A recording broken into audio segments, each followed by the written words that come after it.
Welcome to today's video on techniques and textures for oil painting. And I'm going to share some of the textures and techniques that I use in my art, as well as a few I've seen some other artists I know use. So the colors I'm using are titanium zinc white, a pyrrole red, and Avignon orange, which is made by May Marie Puro, and it's kind of a transparent orange. So we're going to just start straight out of the tube on some canvas paper. And with a palette knife, you can really scrape into a textured surface. And even if it's, so like some surfaces are as bumpy as like burlap, and then others are super fine, like this panel I painted on, and you can see when I scraped away, it kind of gave an atmospheric look to the background of that penguin. So just knowing that you'll get some texture just on the surface and the kind of brush or knife you're using. This is something that I don't use a lot, but I know an artist that does a lot of floral paintings and actually puts two colors on at once when she does her flower petals. And maybe the white wasn't a good choice to use with this because you can't even see the paper. I will show a close-up, but it kind of gives, how a petal sometimes is two-toned. Just a quick right off the it's just a quick technique and kind of a fun one to play with. I think it would be good with pansies maybe. So now another technique I want to show is, let's see, well first let me just show you what I usually do with my oil paints is a little bit of linseed oil and paint thinner, which I'm using Gamsol right now. And it's 2 parts oil usually and 1 part thinner, and sometimes it's 1 part, 1 part. It really depends on the layer, and sometimes it's no oil at all. I rarely paint with straight out of the tube. So I just like to get it a little looser to work with. And some of the techniques I'm going to show next are just the differences in the brush stroke and how that can affect the way your painting will look. So this is a stiff bristle brush on the canvas paper, and this is a softer brush. It's like a synthetic sable. And as you can see, you got a lot more paint pushed around with the stiffer brush, the top one.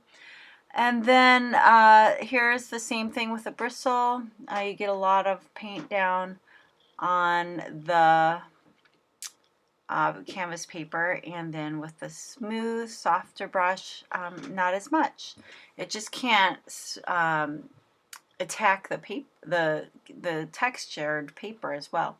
So just remember that you can get texture just from the surface you're using.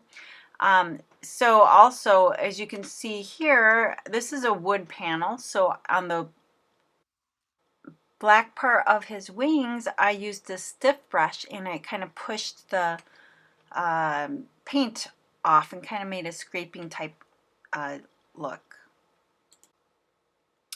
Okay, here I am just stippling, which is using a stiff brush and just kind of blotting it onto your canvas or surface.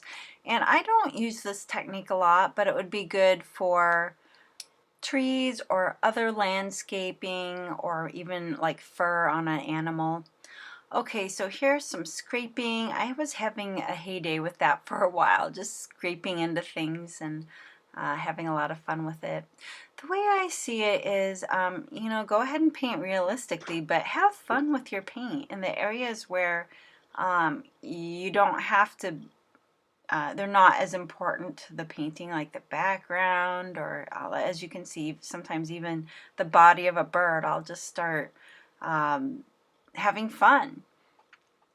Alright, so here I'm adding, I wanted to show the scraping on that actually.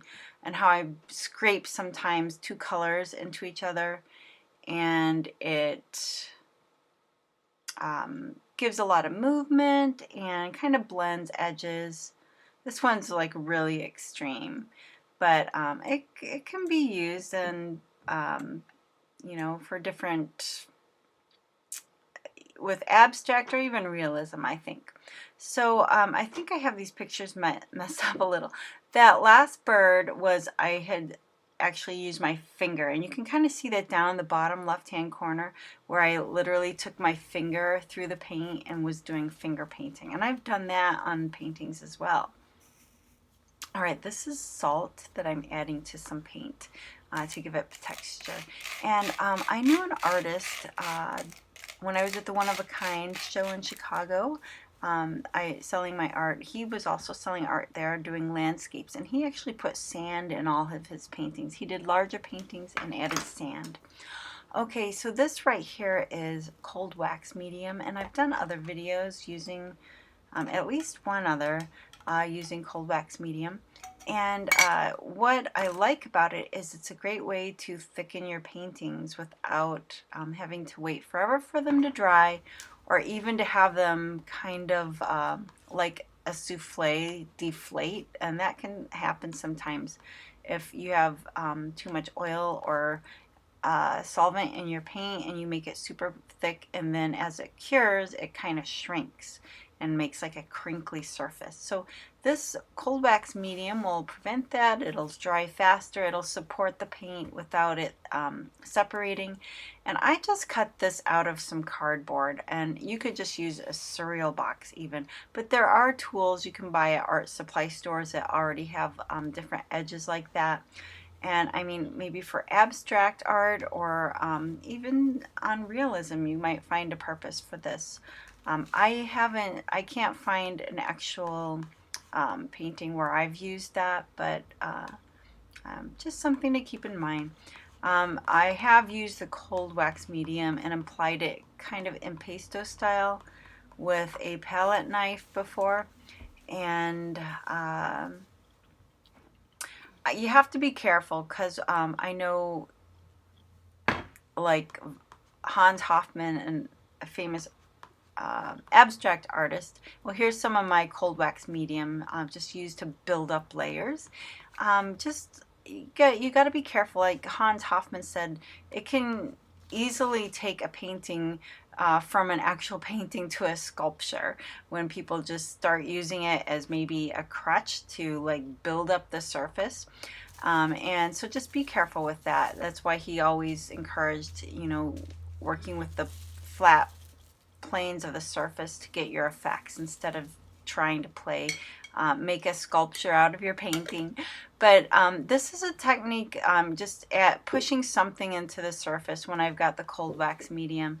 And I just use bubble wrap. I've seen people do that before. You could also do that with thinner paint, and maybe it would look more like on the left where it shows more of exposed underneath.